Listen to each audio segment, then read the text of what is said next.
Bonsoir à toutes, bonsoir à tous. Bienvenue à ce cours magistral sur comment j'ai jamais tenu plus d'une année à l'Uni et je finis derrière un pupitre de prof, donc tout est possible, voilà. Croyez en vos rêves. Non, allez à l'école, c'est bien. Donc, qui dit allocution sur l'écologie, dit première question qui fâche, évidemment. Et vous, vous êtes venus ici comment? En avion, en quad, en tracteur diesel? Comment est-ce que vous êtes déplacés? Moi, j'ai marché, évidemment, et j'en suis très fière, mais je n'ai pas toujours été cette personne. Voilà, je crois que mon rapport à l'écologie, globalement, serait résumé par la phrase « je peux mieux faire ». Voilà. Parce que je ne partais pas d'une vie extrêmement vertueuse en termes d'écologie, je le confesse devant vous ce soir, public d'Alternativa. Oui, pendant un temps, j'ai possédé une voiture qui n'était pas hybride. Voilà, je ne sais pas ce qui s'est passé. À l'époque, j'adorais ça en plus parce que je pense qu'il y a une forme d'addiction aux véhicules à essence. Je ne sais pas si c'est la fascination première de l'humain pour le feu, mais je crois qu'on peut facilement tomber dans un truc où on est un peu accro aux énergies fossiles. Moi, je me souviens, à l'époque, j'avais une voiture, avoir cette pensée pendant des canicules, de me dire « Oh non, il fait trop chaud, je trouve la flemme de prendre le bus, je vais prendre la voiture. » Donc je prends ma bagnole, je mets la clim à fond, et donc je contribue au réchauffement climatique, et donc il va faire encore plus chaud, et donc j'aurai encore plus de raisons de prendre ma bagnole à l'avenir, et de mettre la clim, et on s'en sort jamais. Et à l'époque, c'est fou, c'est comme si ma vie était une espèce de cuite sans fin, et qu'à un moment donné, au lieu de me dire, tu sais quoi, stop, je prends une aspirine, je fais une sieste, je bois de l'eau et trucs, je dis, ah, tu sais quoi, ça va pas fort, je vais reprendre un gin tonic. Je ne vais jamais sortir de cette gueule de bois et je vais finir dans une espèce de coma éthylique. Alors que je me suis rendu compte depuis, évidemment, que la mobilité douce, c'est cool. Tu prends ton vélo, tu te déplaces et tu fais du sport.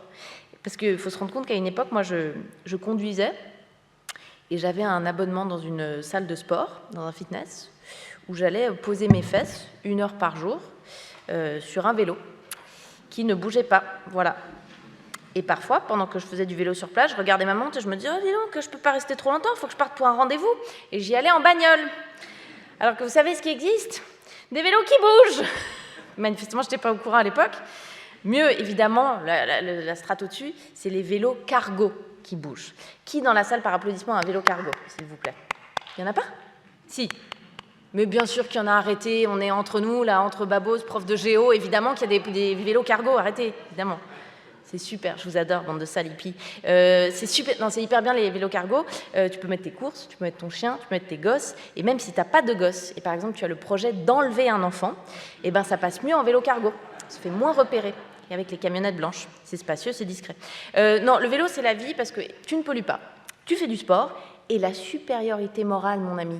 C'est ça que j'ai découvert en transitionnant un peu vers la mobilité douce. Si tu es végétarien et que tu fais du vélo, mais plus jamais de ta vie, tu te fais donner la leçon par qui que ce soit. Je n'ai plus jamais perdu une dispute depuis.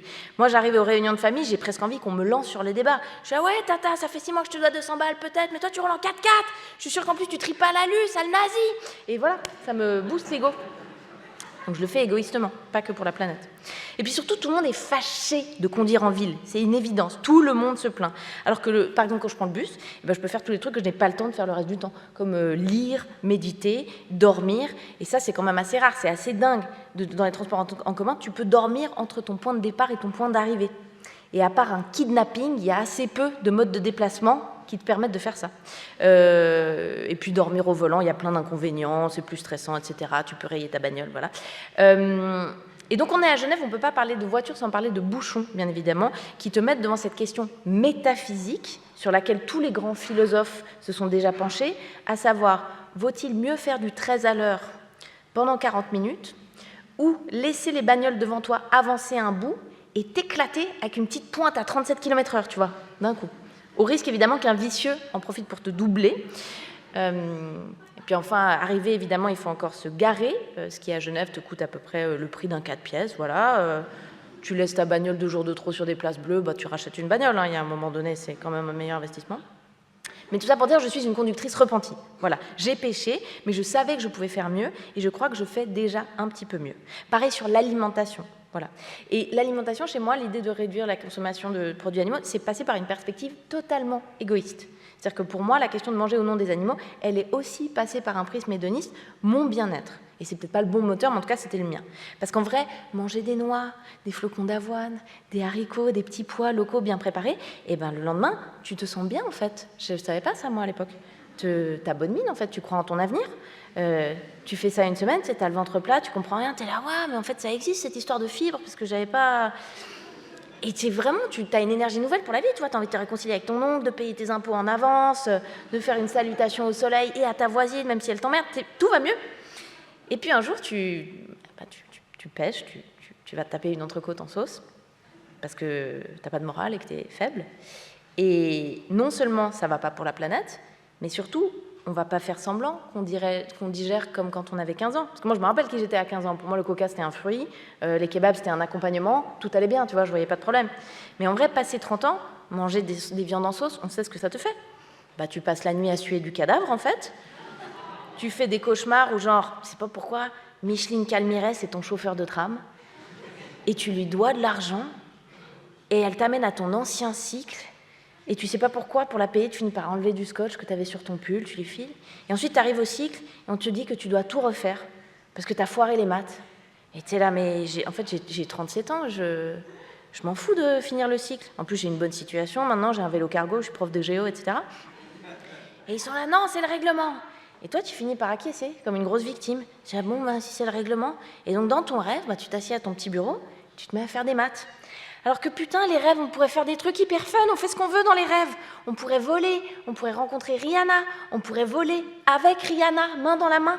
Mais non, toi, t'es au cycle et tu refais des maths, parce que ton corps, il est trop occupé à digérer cette putain d'entrecôte. Il n'a pas l'énergie pour, en plus, te scénariser des trucs cool. Ton estomac, il est là. T'as vu ce que tu m'envoies, enfoiré ? Le cerveau, il est en grève, d'accord ? On va faire des rêves de merde jusqu'à ce que tu te décides à nous donner des fibres. C'est comme ça. Je suis assez d'accord. Et après, ces rêves nuls, le lendemain matin, si tu manges des trucs un peu genre de la viande, tu te réveilles, t'es tout gonflé, t'as une tête, on dirait l'enfant de Donatella Versace d'un poisson lune. Tu transpires, ça sent les carcasses, enfin, ça va pas. Donc c'est évidemment pour les vaches qu'on ne le fait pas, et pour la planète, mais même pour nous, ça fait du bien de ne pas abuser avec la viande. Et pour ceux qui en mangent, moi ça m'arrive d'en manger, mais faisons gaffe, quoi. De où, de quoi, de qu'est-ce qu'on mange. Soutenons les paysans suisses, évidemment, les élevages respectueux. Moi, ça me fait kiffer de penser que les fois où je mange un steak, bah avant, cette vache, elle était bien. Tu vois ce que je veux dire ? Toute sa vie, elle a pu lire son horoscope, elle écoutait du Céline Dion, elle a gambadé, elle avait un deuxième pilier. C'était une vache posée, quoi. Tu vois ce que je veux dire ? C'est tellement mieux que de bouffer des poulets élevés, tu sais pas où, dans des conditions dégueulasses. Déjà qu'on les mange, franchement, ayons un peu de respect. Laissons-les kiffer 5 minutes. C'est vrai, typiquement, les enfants malades, humains, ils ont la fondation Make-A-Wish. Tout le monde voit ce que c'est, la fondation ? Tu sais, c'est cette fondation où tu fais des gamins gravement malades, genre tu réalises leurs rêves, tu les fais nager avec des dauphins. Tu vois ce que je veux dire ? Et nous, pour les remercier, les dauphins, qu'est-ce qu'on fait ? Après qu'ils aient redonné le sourire à des petits leucémiques, eh ben on les laisse emberlificoter dans des filets pour nous donner du thon en boîte. Les mecs, ils font Make-A-Wish pour nous, nous on fait quoi ? Alors je dis pas qu'il faut demander à Phil Collins de venir jouer pour chaque dinde qui va finir au four individuellement, tu vois ce que je veux dire ? On peut pas faire un équivalent. Mais disons, les pauvres poulets, avant d'en faire un curry, le minimum ce serait de les laisser marcher, tu vois, boire des spritz, parler avec des copains, faire un yas, vivre quoi. Ouais. Moi j'ai l'impression. Tout ça pour dire, ces questions de vertu, j'ai l'impression qu'on peut toujours faire un peu mieux, tu vois. D'autant qu'à Genève, s'il s'agit de manger des légumes locaux de saison et tout, on est vernis, il y a de tout, il y a des trucs de ouf. Quel est l'intérêt mi-janvier d'acheter des putains de tomates qui ont fait 3 fois le tour du monde, elles n'ont même pas grandi sous serre, on dirait qu'elles ont été faites avec une imprimante 3D. Pourquoi on persiste à faire des buffets de salade ignobles en toute saison avec des tomates ? Mais c'est pas possible, elles ont le goût d'un trou noir. T'as déjà mangé un trou noir ? Bah, c'est la même chose qu'une tomate en hiver. Vraiment, il y a de la peau, il y a de la chair. T'aurais pu mettre de la gelée dans un préservatif, c'était la même chose. Alors qu'il y a tellement de trucs bons qui poussent à Genève. Alors on va me dire, oui, mais ça coûte trop cher pour les gens normaux, c'est un truc de bobo d'acheter du local et de saison. C'est pas vrai. Si tu cuisines en masse des bons légumes, des céréales, et surtout que tu réapprêtes tes restes, ce qui est en vrai le meilleur repas de tous les temps, je sais pas si vous êtes d'accord. Ça a l'air un peu d'un accident de voiture, comme ça. Mais en vrai, tu prends des légumes d'il y a 2 jours, tu les remets à la poêle, tu casses un œuf dessus. Moi, je trouve parfois c'est bien comme du sexe, voilà, je vous le dis. Après, je sais pas, si vous n'êtes pas d'accord, peut-être vous savez pas cuisiner ou pas faire du sexe, mais enfin, je trouve que c'est équivalent. Tout ça pour dire, gentiment, progressivement, je fais de mieux en mieux sur ces questions. Et un endroit où je fais mieux par pur égoïsme, typiquement, c'est l'avion. Alors ça, vraiment, c'est totalement intéressé. C'est devenu extrêmement naze de voyager en avion. C'est pas compliqué de s'en passer. Je sais pas ce que vous en pensez, mais l'horreur des aéroports, tu arrives 2 jours avant à l'aéroport en prévision de la queue à la sécurité pour qu'au final, on te dise que ton vol, il est retardé de 17 heures. Donc là, tu erres devant des boutiques hors de prix en te disant « Mais c'est qui le gars qui achète pour 30 000 balles de maroquinerie à l'aéroport de Genève pour finir dépité par aller te mettre dans un coin dégueulasse avec un jus de fruits colorié au Crayola et un sandwich à 28 balles. Et ensuite, tu vas dans un tube en plastique qui fait le bruit d'une soufflerie industrielle. Et pendant 6 heures, un vol, qu'est-ce que c'est ? Mais tu endures la lie de l'humanité, tout simplement. C'est-à-dire des enfants qui pleurent et des gens qui vont pieds nus aux toilettes. C'est probablement d'ailleurs la raison pour laquelle les bébés pleurent, parce qu'ils réalisent ce jour-là que leurs parents sont des gros crasseux. Et toute cette tragédie humaine se joue dans une vieille odeur de bretzel à la dinde mélangée à des relents de fosses septiques pour arriver dans un endroit où tu ne parles pas la langue et tu es plus moche que tout le monde sur place. Parce qu'en plus, que va-t-on vraiment chercher quand il s'agit d'ailleurs, quand il s'agit de voyage ? Parce que quand tu te rends compte que tu as un peu voyagé et que quand il s'agit de grandes villes en tout cas, le café le plus cool de Buenos Aires, en fait, il s'inspire du café le plus cool de Brooklyn, qui lui-même ressemble au café le plus cool de Copenhague, qui lui-même ressemble au café le plus cool de Paris, qui a les mêmes langues... Pour aller bouffer les mêmes avocats de toast et les matchs à latte avec les mêmes connards à barbe et en bonnet, tu te dis que tu pourrais juste aller le prendre à plein palais, ton foutu cappuccino au lait d'avoine. Non mais c'est vrai, on a les gens qui ont un bilan carbone de demeurer, tu te dis, faire le tour du monde, pourquoi ? Parce que le cool est un peu pareil partout. Alors si la seule satisfaction, évidemment, c'est les likes Instagram, t'as meilleur temps de chiller chez toi et d'apprendre à utiliser Photoshop. Mais parce que souvent, enfin, moi, je suis un peu gênée avec l'idée de la rencontre de l'autre via le tourisme. C'est-à-dire que je me dis vraiment, est-ce que quand tu te balades dans un marché en Bolivie et que tu dis, j'ai vu cette vieille dame, et on s'est regardé, et il s'est passé un truc hyper fort, alors que toi, t'es en short moche, avec ton appareil photo professionnel, et que tu prends des photos mal cadrées de chats errants, est-ce que vraiment t'as vécu un truc ? Je suis pas sûre. Quand t'es touriste, tu vis un fantasme de l'autre, il me semble. Tu profites de ton gros pouvoir d'achat, mais t'es pas sur un pied d'égalité. Il me semble compliqué de vivre un truc vrai. Le fait même qu'on y aille pour vivre un truc authentique, je trouve que c'est bizarre. Si on veut vivre un truc réel, il me semble, si on veut rencontrer une altérité sans la fantasmer, sans la dénaturer, je pense qu'il faut aller chez les Suisses allemands. Parce que là, il y a un vrai choc des civilisations à portée de train. Là, tu reconnais, tu sais que c'est pas en 2 semaines que tu pourras faire le tour. Tu sais. Et puis surtout, il faut être cohérent, quoi. Si toute l'année, on se tape dans le dos en se disant « Oh là là, comment je suis une bonne personne parce que j'ai une gourde que je réutilise » et qu'à la fin de l'année, boum, tu vas faire 37 heures d'avion pour aller à Bali faire une retraite de méditation, c'est pas la peine, tu vois. Mais en vrai, qu'est-ce que tu peux faire, qu'est-ce que tu ne peux pas faire chez nous que tu peux faire ailleurs ? Moi, j'ai l'impression qu'une des grandes activités qu'on ne peut pas faire chez nous, qu'on peut faire ailleurs, c'est prendre des photos de gens sans leur demander leur autorisation. Effectivement, ça c'est un truc assez flagrant. Dès qu'il y a un petit déséquilibre économique entre toi et les ressortissants du pays où tu te trouves, plus de complexe. Une fois par an, tu as des potes qui reviennent d'un voyage au bout du monde, ils te montrent leurs photos comme ça, et dans le tas, il y a forcément 1 ou 2 portraits de gamins cambodgiens, tout sourire, face caméra, avec des maillots de foot un peu pourris comme ça. Et à chaque fois, moi j'ai envie de leur dire, mais ça te ferait plaisir si tes gosses, ils étaient en photo dans la cuisine d'un connard à Phnom Penh ? Je suis pas sûre, tu vois. Mais donc, il faudrait peut-être arrêter. Mais là aussi, je l'ai fait et maintenant j'ai changé. Tout ça pour dire l'écologie, c'est aussi, je crois, l'idée d'être durable dans un rapport entre soi et soi. Savoir que nous aussi, on est capable d'évoluer, de muer, de nous adapter plutôt que de culpabiliser, stagner et donc de continuer à polluer. Et donc je trouve que je suis assez d'accord avec une phrase que je lisais récemment qui disait « Pour sauver la planète, on n'a pas besoin de quelques personnes qui mènent des vies parfaitement écolo, on a besoin de beaucoup de gens qui le font de manière imparfaite. » Ça et la chute du capitalisme, mais en attendant, ça me paraît une bonne piste. Merci de m'avoir écouté.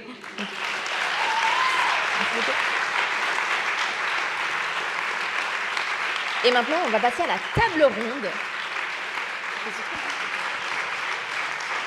C'était vachement bien. C'était bien, bravo. Merci.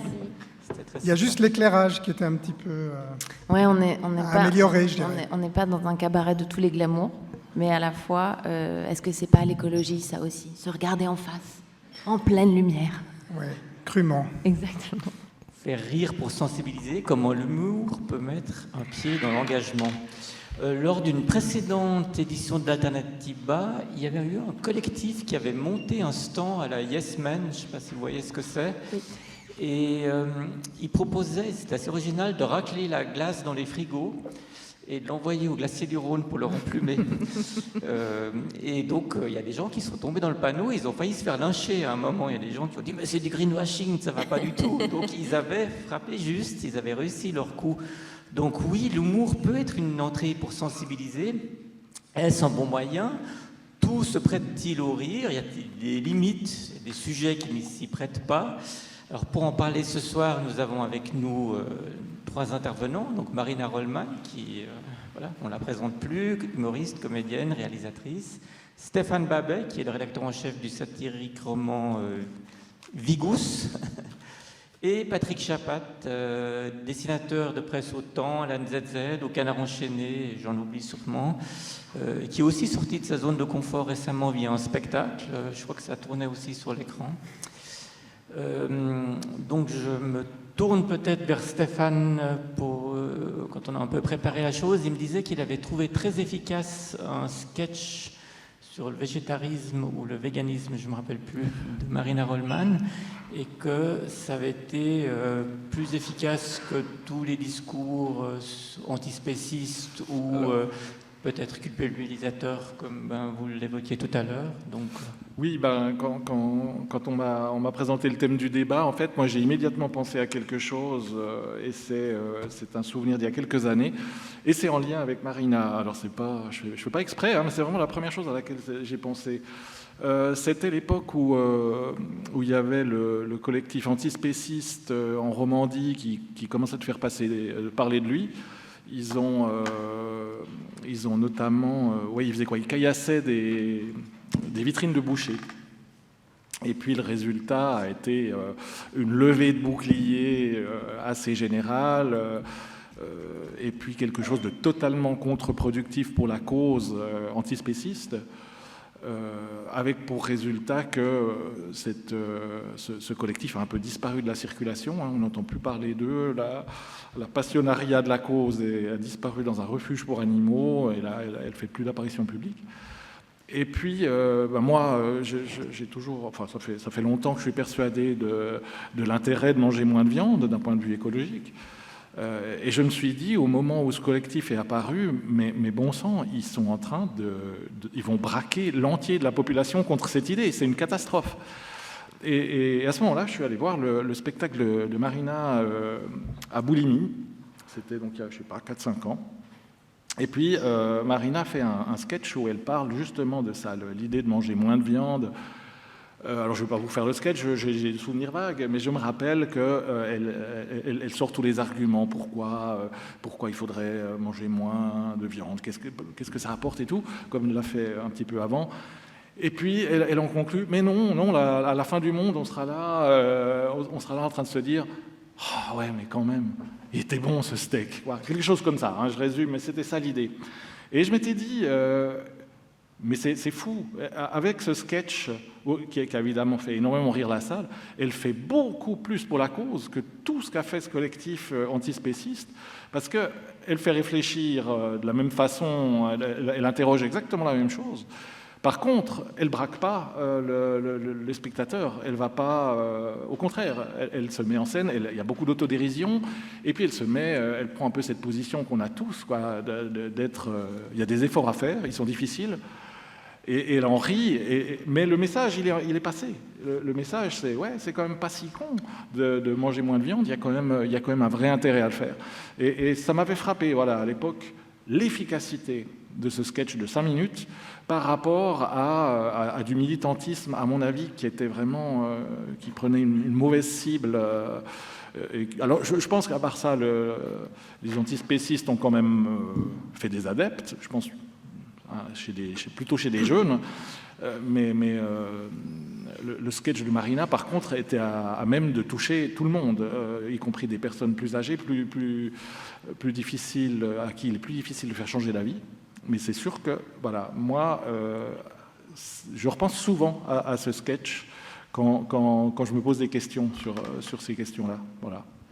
Merci beaucoup Stéphane de me procéder dans le sens du poil, je suis très contente. Mais je dois dire un truc, je pense que je vais te faire mentir un peu, c'est que En fait, moi, je peux pas faire ce sketch s'il n'y a pas des mecs et des filles, s'il n'y a pas des gens qui jettent des pavés dans des boucheries. En fait, ça a été vachement théorisé, cette idée que sur les questions d'avancée, de droits sociaux, enfin, toutes les questions de virages politiques un peu radicaux, en fait, tu as besoin d'une frange qui va antagoniser la population pour qu'ensuite la position un peu plus mesurée, mais qui reste légèrement avant-gardiste, enfin, je ne suis pas révolutionnaire, mais voilà, elle soit entendue. En fait, c'est une tactique que tu fais... Moi, j'ai un copain réalisateur qui me dit tout le temps, genre, quand tu veux demander des choses à tes producteurs, tu demandes un tigre quand tu veux un cheval. Tu demandes un tigre et tu fais « Oh non, ça va être super compliqué, un tigre. » Tu dis « Ah bon, bah un cheval. Ok, d'accord, ça, on peut trouver un dresseur. » Et donc, en fait, ça nous arrange. En fait, c'est hyper important qu'il y ait des gens qui mettent des pavés dans les trucs, dans les boucheries ou ailleurs, pour que l'idée que vous êtes les gentils, les bons. Tu vois, c'est comme une radicalité dans MeToo ou un truc comme ça. C'est qu'après, si toi tu veux créer des ponts, on a déjà éveillé dans la conscience globale que c'était une grosse question et que ça pouvait être fait d'une manière un peu trop mais ok, toi t'es une gentille, alors on va vers toi. En fait, je pense, moi ça me sert vachement. Enfin, je pense que ça sert à tous les gens un peu mesurés, qu'il y ait des gens qui se mouillent et qui aillent trop lent.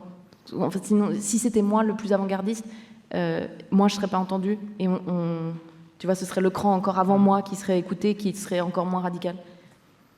Oui, je suis assez d'accord. Et depuis tout ça, la question, elle a pénétré dans les esprits, elle a évolué.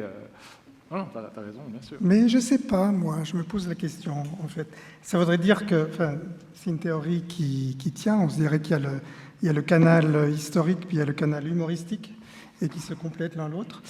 Et en même temps, il y a quand même, je crois, ce risque que toi tu décrivais, que certaines actions soient à contre-emploi et font qu'il y a quand même un grand ventre mou du public qui peut basculer de l'autre côté, en fait. Et c'est un petit peu ce qui, de plus en plus, je trouve, ce qu'on observe, c'est-à-dire une réaction un peu partout, hein, pas qu'aux États-Unis, aussi ici, une réaction à peut-être parfois des actions qui étaient...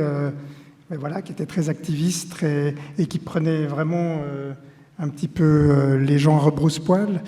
Le fait on peut dire d'un côté c'est symbolique, c'est pas grave, c'est chouette de jeter des soupes de potiron, pourtant c'est dommage, c'est des très bonnes soupes de légumes souvent, sur les œuvres d'art, et puis en même temps c'est un geste symbolique qui, alors là d'un point de vue de l'aspect symbolique de toucher à l'art, qui déjà peut poser un petit problème parce qu'on se dit l'étape suivante c'est de mettre peut-être un coup de poignard dans une œuvre. Enfin, ça, symboliquement ça fait un petit peu mal, et puis en même temps c'est aussi ce genre de choses qui peuvent braquer le public et après c'est difficile de le récupérer. Donc c'est une théorie qui peut jouer dans les deux sens malheureusement. Et je crois que ce qu'on voit beaucoup c'est une réaction aujourd'hui et qui interroge parfois un petit peu les méthodes d'action aussi. En fait, on est dans l'écologie, on se trouve dans un problème un peu spécial.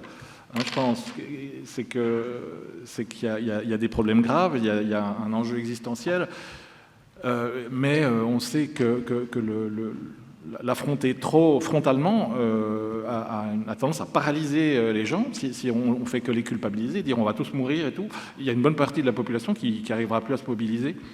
Et là, c'est tout l'enjeu d'en parler différemment. Il y avait, c'était aujourd'hui dans La Liberté et dans le Courrier, il y avait un article sur le bilan d'Extinction Rebellion. Je ne sais pas si vous l'avez lu. Non.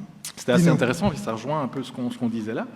Parce que après, je crois, 5 ans d'action, ils posent un peu les plaques, ils en ont marre, ils croulent sous les frais judiciaires. Et puis certains avouent qu'à leur avis, effectivement, ça a été totalement contre-productif, qu'ils ont braqué les gens, qu'ils n'ont pas fait avancer la cause. Et effectivement, Extinction Rebellion, on est en plein dans le même exemple que le collectif antispéciste. C'est une action assez désespérée, très sérieuse, où il n'y a pas de place pour l'humour et où on va antagoniser le public. Et énormément de gens le prennent très mal. Et effectivement, comme tu le disais, l'opinion bascule à un moment.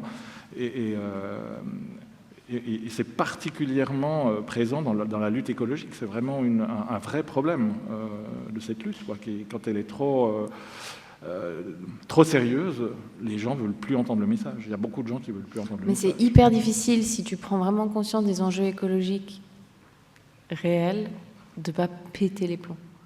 En fait, je comprends ce niveau-là de détresse, c'est-à-dire que les gens soient obligés de passer par ce niveau-là d'action et de violence symbolique ou pas, bref.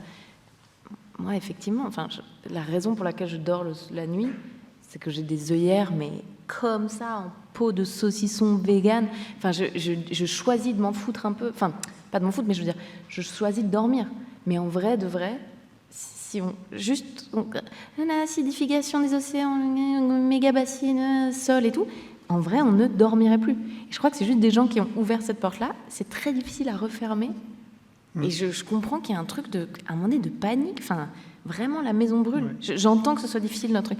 Là où je suis d'accord avec toi, c'est que le seul problème, moi, si je vois quelqu'un d'ultra vertueux, qui est très en colère, c'est que j'ai l'impression qu'on n'est plus dans la même équipe. C'est-à-dire que le truc du rire, et la raison pour laquelle moi, quand je fais un truc un peu politique, j'arrive généralement à faire rigoler, c'est que généralement, je me mets dans le même niveau de faille que la personne que j'essaie de dénoncer. Oui, moi aussi, je ne suis pas parfaite, moi aussi, je machin. Et du coup, on peut se prendre par la main et dire, ensemble, on peut faire ce pas-là. Mais c'est vrai que si aujourd'hui, un gamin de 20 ans, parce qu'il sent que la maison brûle, ce que je comprends complètement, me dit tout ce que je fais faux, effectivement, je ne sais pas comment le rejoindre. C'est juste ça, c'est qu'il faut réussir à se dire, tu fais faux, mais je te montre comment. Plutôt que de se dire, c'est la guerre entre vous et nous, quoi, ça c'est sûr.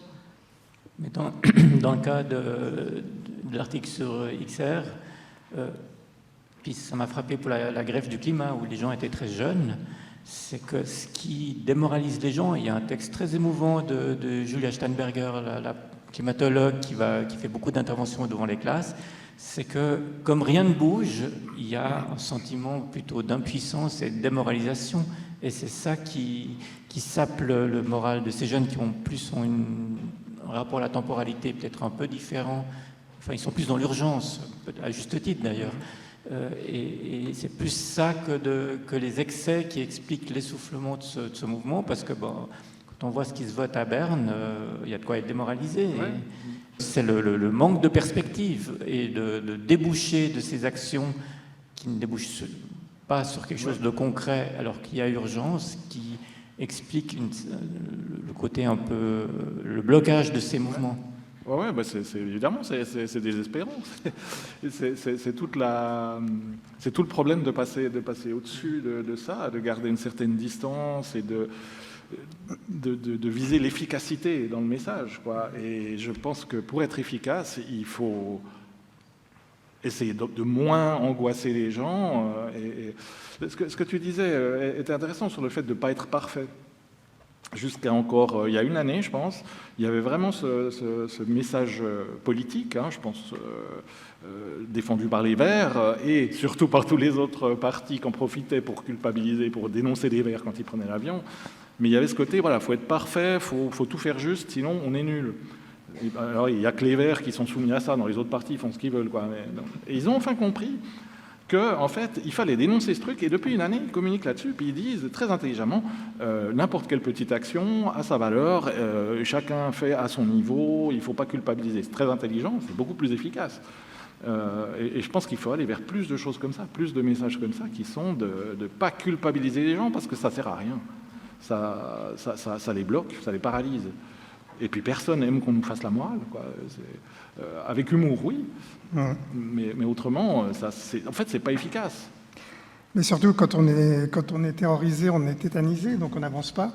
Et puis, c'est un peu le sentiment de blocage qui justifie une partie des discours qui ont été un petit peu excessifs. Mais là, alors l'humour, toi, tu le vois comme un complément, moi, je le vois comme un salut, ou peut-être tu le décris comme une nouvelle manière de faire passer les messages, et qui est salutaire, vraiment, qui nous fait à tous beaucoup de bien. Les exemples sont nombreux, le film Don't Look Up, enfin, il y a plein d'exemples de renouveler un petit peu le message et qui répondent à... J'en reviens à la réaction, parce que c'est quelque chose que je trouve assez obsédant. Il suffit de regarder autour de vous, regarder ce qui se passe à Berne, regarder le Conseil national qu'on a, regarder le Conseil fédéral. C'est le retour de tout, hein. La viande, elle arrive en galopant, le nucléaire. Bref, c'est le retour de tous ces trucs. Et Et cette réaction, elle a été peut-être aussi suscitée par un sentiment de se faire moraliser, d'être bloqué, de ne pas arriver à être parfait, et puis de voir que les enjeux sont tels, le saut à franchir est tel qu'on ne va juste pas y arriver. Et puis aussi parce que moi je trouve que du côté militant, du côté, on va dire, de la gauche, il y avait parfois un manque d'humour assez criant et assez terrible, voire même une stigmatisation de l'humour et des débats sur lesquels on ne va pas revenir aujourd'hui, mais assez vain et inutile, alors on a vu se développer une forme d'humour sans scrupule à droite. Alors, historiquement, on disait que c'était la droite qui n'avait pas d'humour à l'époque de l'humour bête et méchant, du professeur Choron, etc. Et c'est la gauche qui osait tout, qui provoquait, qui cassait les barrières. Puis là, on a un peu trouvé une situation inverse où la gauche était assez pétrie dans ses dogmes. Et puis on avait regardé sur les réseaux sociaux, enfin vous avez un nombre de vidéos de bouffeurs de viande qui font des énormes blagues extrêmement... Oui, t'as plein de trucs avec énormément de followers qui se font des festins de viande et vas-y, prends ça, et qui font en même temps des blagues un petit peu racistes. Bref, de la provocation pure qui a un côté libératoire pour une partie des gens et qui leur fait du bien. Donc, étonnamment, c'est les réacs qui ont compris le côté libérateur de l'humour. Et donc, ce serait plutôt salutaire et bienvenu que de l'autre côté, peut-être des gens qui espèrent un certain progrès sur ces questions, il y a un petit peu plus d'humour. Est-ce que c'est pas parce qu'ils ont réussi à construire un discours et de déconstruire justement l'humour qu'on leur opposait et qu'ils ont maintenant réussi à trouver des réponses à ça? Non, mais surtout, c'est beaucoup plus facile de faire rire sur « de toute façon, j'en ai rien à foutre » que de dire genre « c'est la fin du monde qui arrive à grands pas ». Alfonso, il a commencé son discours comme ça en disant genre « ça va être un peu moins joyeux, mais bon, il faut qu'on dise la vérité ». Forcément, le problème, c'est que la tâche, c'est vraiment... On doit faire rire sur une espèce de patient aux soins intensifs qu'on espère qu'on va sauver, mais c'est pas sûr. Enfin, c'est un peu plus compliqué. Alors que les autres disent on s'en fout, on s'en jette un dans le cornet. C'est plus facile. Mise au point avait fait ce sujet il y a longtemps, sur le fait que l'humour avait basculé à droite. Ah oui? Et j'ai pas vu ça. L'hypothèse, il y avait donc Anne-Catherine Ménétret, donc la conseillère qui était conseillère nationale verte à l'époque, et elle posait l'hypothèse que effectivement on avait plus de peine dans les milieux progressistes à rire de soi-même parce qu'on était confronté à cette urgence, à cette misère humaine, à la pauvreté, etc. Et que c'est ça qui expliquait ça, alors que les autres, finalement, le pouvoir, il était pour eux moins important, il n'est pas forcément au Parlement, il est dans l'économie, et donc ça leur permettait de prendre tout un peu à la dérision et à la légère. Oui, peut-être, c'est une manière de dire ça. Mais je crois justement... Enfin, tout à l'heure, quelqu'un me faisait la remarque que je faisais plus très souvent des dessins sur le climat. Et en fait, j'ai essayé de lui faire comprendre que j'essaye quand même de les échelonner sur les années et les décennies, parce que c'est un sujet qu'on essaye de faire avancer, qui nous préoccupe depuis vraiment longtemps maintenant. Et on doit renouveler les blagues, enfin renouveler les dessins, renouveler les images. Mais je crois que ce qui marche bien, encore une fois, ce qui marche terriblement mal, c'est la culpabilisation et le côté prêchi-prêcha et le catéchisme. Ça, je crois que d'abord, c'est pas très drôle, l'humour religieux. Hein. Je ne sais pas si ça existe d'ailleurs. Mais ce qui marche très bien pour moi, d'ailleurs, c'est le propre de l'humour, c'est le regard sur soi-même et le regard sur les autres. Donc, c'est le regard sur nos propres contradictions. Et pour moi, les questions du climat et de l'écologie, elles se prêtent très bien au dessin de presse parce qu'elles sont pétries de contradictions. On est pétri de contradictions, enfin, tu l'as fait un petit peu dans ton sketch, entre le citoyen et le consommateur, entre nos aspirations et puis nos envies de steak frites. Donc, c'est partout, cette contradiction, elle est partout. Et si on peut en rire et en faire rire les gens, on met déjà un pied dans la porte. Et à partir de là, justement, on laisse les gens faire le reste du chemin, ce qui est aussi vachement important. Je crois que dans l'humour, il n'y a rien de plus assommant. D'ailleurs, encore une fois, je ne suis pas sûr que ça existe, mais l'humour prescriptif, l'humour un peu dogmatique, l'humour où on laisse les gens faire la fin du chemin et tirer leurs propres conclusions est beaucoup plus efficace. Est-ce que, à contrario, il y a des sujets qui ne se prêtent pas à l'humour et où l'humour ne serait pas efficace? des sujets Je qui se prêtent pas à prends un l'humour. exemple, moi, j'ai pas envie de rire de Gaza. Alors, on devrait être capable de le faire, mais je pense qu'il y en a qui sont capables de faire des blagues là-dessus, mais voilà. J'ai l'impression que ça revient à la personne qui fait les blagues de trouver le truc. En fait, il me semble que tout le monde ne peut pas rire de tout. Et moi, je sais que tout à coup, j'ai des zones de sensibilité où j'arrive pas du tout à trouver l'humour, mais c'est juste un problème de perspective. Et qu'en fait, des gens autour de moi y arriveront très bien. Mais je n'arriverai pas à mettre le doigt sur un sujet sur lequel personne ne m'a jamais fait rire. Non, je pense que c'est vraiment de trouver. Et le problème, c'est quand ça te touche trop, tu essayes d'être drôle, mais il y a un truc de colère ou de tristesse qui pointe. Et donc, effectivement, ça devient du prêche, ça devient autre chose, ça devient prescriptif, ça devient machin. Mais moi, j'ai l'impression que tout le monde m'a déjà fait rire sur tous les sujets. Bon, dans le dessin de presse, on touche pas seulement à l'humour. On peut avoir des dessins touchants, des dessins tristes, des dessins qui font pleurer même, c'est formidable. Mais il y a des sujets qui se prêtent assez mal au dessin, c'est les très bonnes nouvelles et les très mauvaises nouvelles. Et les très bonnes nouvelles parce que voilà, on est tout content, on a envie de faire partager notre bonheur et ça donne un dessin gnangnan. Et puis les trucs horribles, par exemple la pédophilie, le mal absolu, les marches blanches. Qu'est-ce qu'on va faire? Un petit nounours écrasé avec, qui évoque l'enfant maltraité, ça donne pas des dessins terribles, je ne sais pas si ça répond à la question. Mais tout ce qui est un peu plus compliqué, entre deux et ambigu, l'ambiguïté est formidable pour l'humour. Donc là où il y a un petit peu d'ambiguïté, il y a de la matière. Stéphane, tu voulais réagir aussi? Oui, mais j'ai oublié ce que je voulais dire déjà. Je perds la mémoire. Est-ce qu'on peut rire d'Alzheimer ou pas? Ouais. C'est un vrai débat. Ça aide à supporter le monde, Alzheimer. Il faut que tu manges un peu de viande rouge. Oui. Non, par rapport à ce qu'on disait, Marina disait, il y a certains sujets, je ressens de la colère et j'arrive pas à aller dessus, à être drôle. On parlait de l'angoisse, et c'est vrai que ça nous bloque en tant qu'humoriste. Il y a des sujets où tout d'un coup c'est très difficile. Et moi je me rappelle que on a vécu une période très difficile, nous, pendant le Covid. Bon, tout le monde, hein, mais Vigou, c'est un petit journal. On a dû tout d'un coup être chacun chez soi, travailler à distance, on ne se voyait plus. Il n'y avait plus les discussions de la rédaction, il y avait cette ambiance anxiogène, terrible.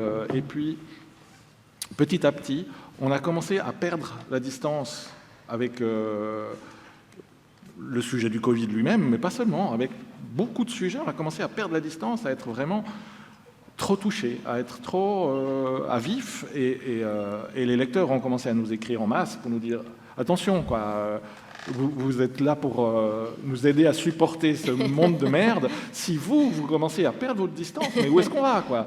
Et on a dû se ressaisir et on a dû en discuter entre nous. Et on a dit, bon, je crois qu'il y a des sujets, il faut qu'on arrête d'en parler pendant un moment parce qu'on est trop touchés, on est trop... Et on a effectivement pris nos distances avec certains sujets qui nous plombaient le moral et on n'arrivait plus à s'en sortir, on n'arrivait plus à être drôle, on n'arrivait plus à rire du confinement, on n'arrivait plus à rire de ça. Et on a dû attendre un moment avant d'y revenir, un peu plus tard, quoi. Et c'est vrai, des fois c'est dur. Et ma foi, l'angoisse climatique, elle est du même type. Et il faut trouver des astuces pour la contourner, et puis, parce qu'elle ne va pas partir comme le Covid. Oui, mais c'est intéressant parce que ce que tu dis, ça rejoint... c'est très très vrai que parfois les sujets sur lesquels qui me tiennent le plus à cœur, sur lesquels je suis le plus impliqué, et là j'ai envie vraiment de dire un truc dans mon dessin, c'est vraiment pas là que je vais être le meilleur, c'est terrible, c'est super frustrant, parce que ça va donner un dessin justement un peu moralisateur, ou un peu trop enflammé, et puis il va manquer cette distance qui fait tout en fait. Ah oui, nous on doit.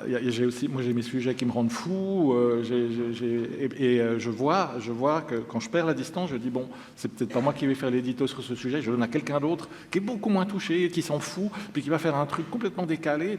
Ça va être beaucoup mieux que moi qui ressasse tout le temps les mêmes trucs. Bon, ça c'est l'avantage de travailler en équipe. Ouais. Moi j'ai mes petits Sri Lankais dans la cave qui trouvent les idées, qui font les dessins. C'est aussi un travail en équipe. Est-ce qu'on n'est pas dans une période où il y a un cadrage de l'humour? On arrive au moment du débat. Est-ce qu'on peut rire de tout? qui est une question qui m'est posée une fois par semaine. Ça, c'est toujours... donc ça, c'est une vieille question, mais par exemple, la suppression de l'émission de Vanhoenacker en France, elle est un peu incompréhensible quand on regarde de l'extérieur. Et c'est comme si, je sais pas, la Macronie avait compris qu'il y avait un danger là et qu'il fallait vraiment faire taire cette voix-là, alors qu'a priori, elle n'était pas si dangereuse que ça. Alors, je crois que le truc de France Inter, c'est vraiment de la maladresse de tous les endroits et une droitisation générale du service public. Mais je ne crois pas qu'il se disait Guillaume est une menace absolue et truc. J'ai l'impression que c'était juste une histoire de bras de fer, mais de toute façon, c'est une antenne qui va se libéraliser et aller vers un contenu un peu plus droitier de manière générale, qui n'est pas très intéressant. Mais j'ai l'impression que dans ce truc-là, tout le monde a chié dans la colle, quoi. Mais je ne sais pas si ça raconte un vrai truc de brider l'humour. J'ai vraiment l'impression que ça a raconté un truc d'égo bizarre et de bras de fer. Enfin, je comprends pas. Moi, à la base, en plus, le truc de Guillaume, c'est pas que je trouve pas drôle ou je trouve sans grand intérêt. J'aurais même pas eu besoin de le relever. Il y a 1000 petites scories comme ça sur l'antenne tous les jours. Je comprends pas pourquoi truc. Et pourquoi il a redoublé, et pourquoi il a redoublé. Mais je sais pas si ça raconte un truc plus... Vous avez vraiment l'impression que ça raconte un truc plus large de... On est bridé dans l'humour ? On peut plus rien dire ? Ça dépend. Là, ce que tu cites, c'est ce qui se passe à France Inter. J'ai de la peine à y voir très clair entre les histoires personnelles, les histoires quasiment hiérarchiques, Bref, il y a quand même beaucoup d'humoristes sur France Inter.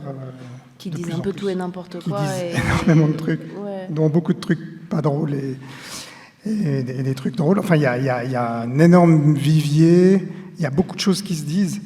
Après, bon, on peut faire tout le débat sur l'humour à l'heure de l'ère des susceptibilités. Moi, c'est vrai que c'est un sujet dont j'ai beaucoup parlé, avec une volonté quand même de défendre des gens qui font ce métier, qui ne sont pas forcément des gens dont je partage l'humour.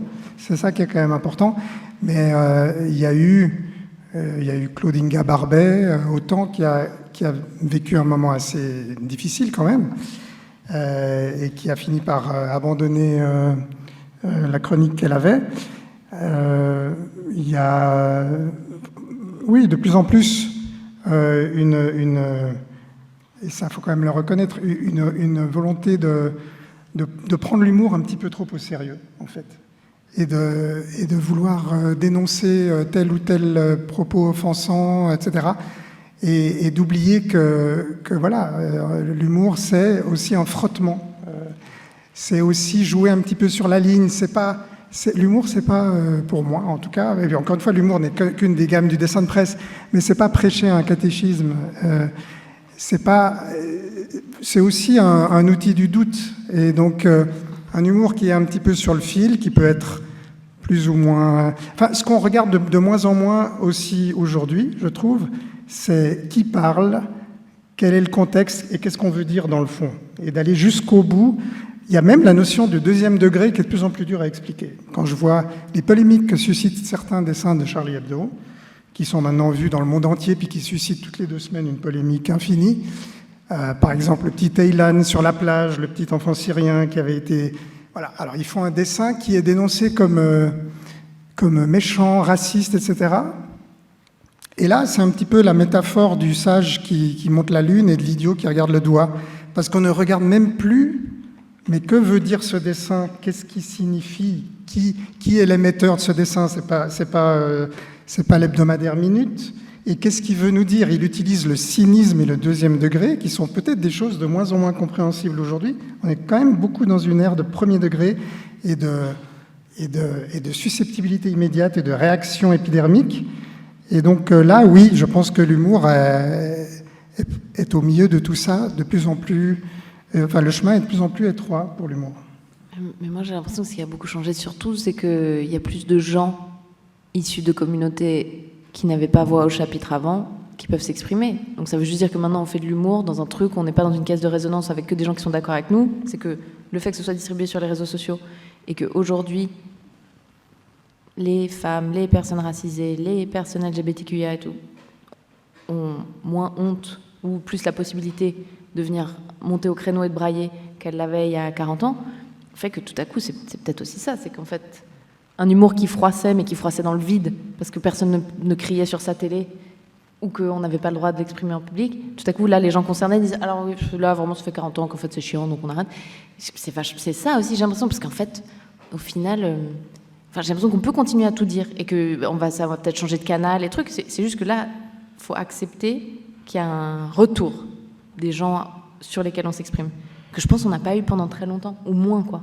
Mais moi, je trouve formidable le retour, je trouve formidable le fait que les gens réagissent, je trouve formidable qu'il y ait de plus en plus de voix diverses. En fait, ce qu'on veut, c'est plus de voix, pas moins de voix.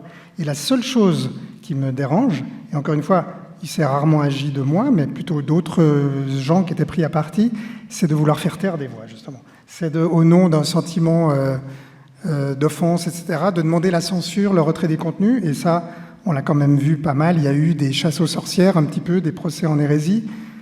Et voilà, moi je dis oui, plus de voix, plus de réactions, plus d'humour en fait.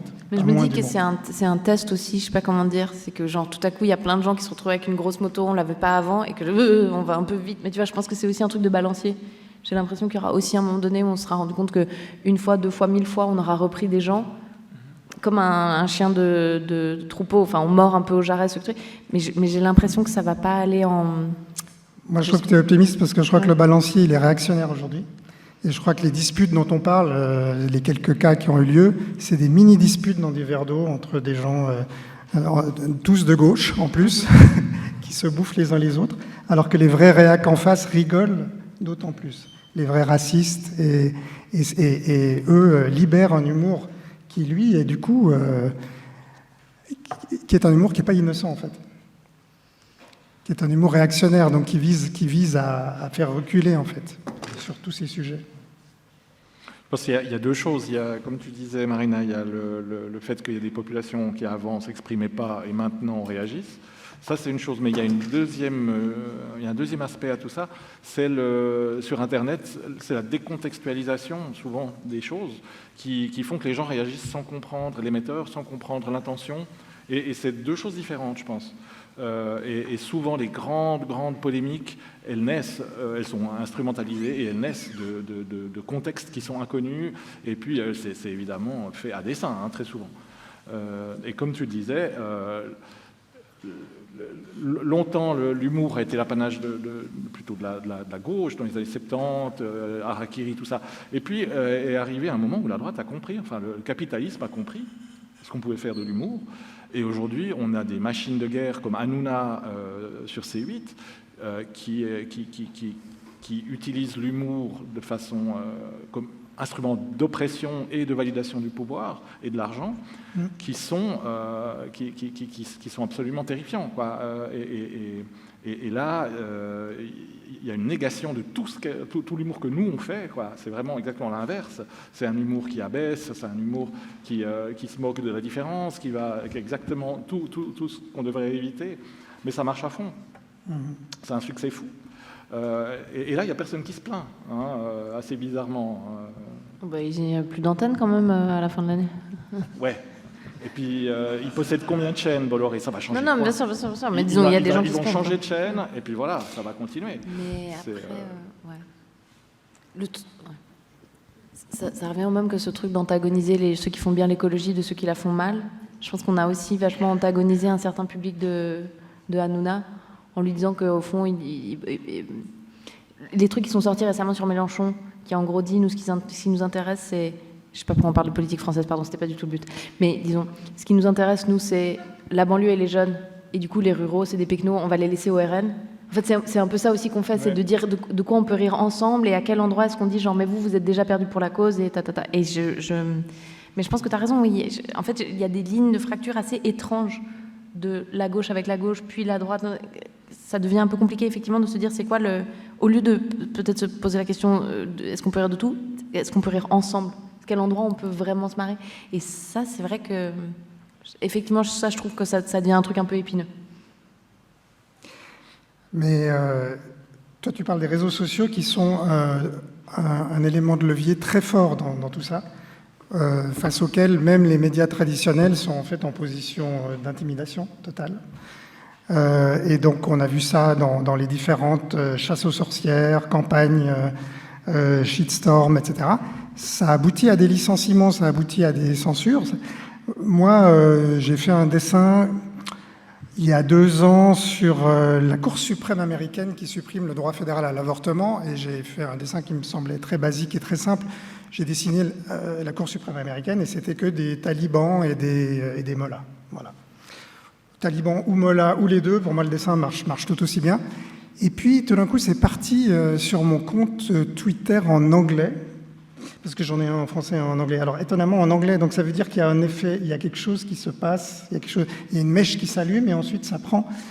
Et puis c'était, oh là là, dessin raciste, au lieu de dessiner des blancs religieux, voilà qu'on va prendre les musulmans, etc.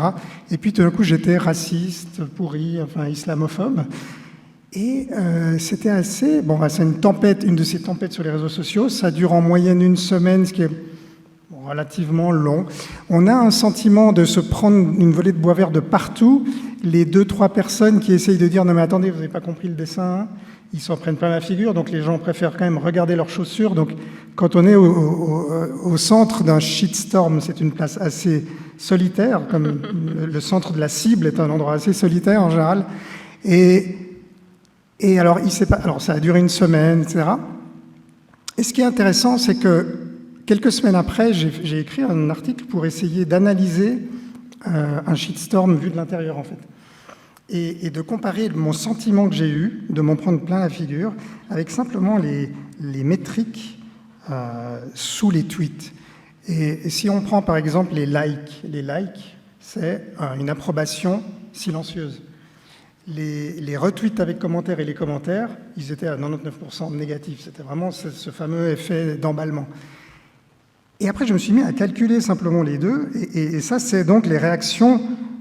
Il y a aussi les gens qui ne réagissent pas. Hein. Il y a la foule silencieuse. Mais ça, c'est les réactions actives de gens. Et moi, j'avais 30% de réactions négatives et 70% de réactions positives. Et donc, on est dans un truc complètement trompeur. On ne se rend pas compte. Et j'aurais été un journal, une institution, l'État de Genève ou Dieu sait quoi, j'aurais réagi faussement, j'aurais surréagi parce que j'aurais eu le sentiment de m'en prendre de tout le départ, de tous les côtés. Il y a un effet de levier extrêmement puissant des réseaux sociaux, il y a un effet de déformation et ça a un effet sur la vie réelle. C'est-à-dire que des fois, des campagnes ou je ne sais pas si c'était une campagne ou pas, mais en tout cas, il y a eu un effet d'emballement. Elles sont surinterprétées et elles tétanisent beaucoup les institutions aujourd'hui, les journaux, qui auront tendance à s'excuser, à faire du damage control, à faire du service clientèle. Donc il faut être conscient de ça, il faut le voir.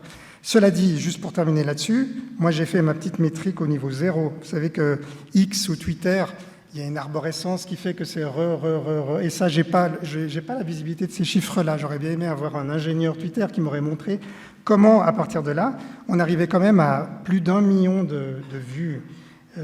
Et donc, il y a eu un effet algorithmique qui dépasse ma première observation et qui était, elle, j'en suis absolument certain, nourrie par les réactions négatives. Parce qu'on sait que... Ça marche beaucoup mieux. Bien sûr. Et on sait que les réseaux sociaux, leur modèle d'affaires et leur modèle de fonctionnement, c'est les réactions négatives, les mauvais instincts, la bile, les lendemains de viande rouge. C'est ça qui alimente énormément l'effet algorithmique qui fait que tout d'un coup un truc comme ça explose. Mais je pense que même sans en avoir conscience, on se rend compte aussi quand on fait de l'humour qu'on sait que c'est ça qui nourrit l'algorithme et qu'en fait ça pousse à un truc outrancier.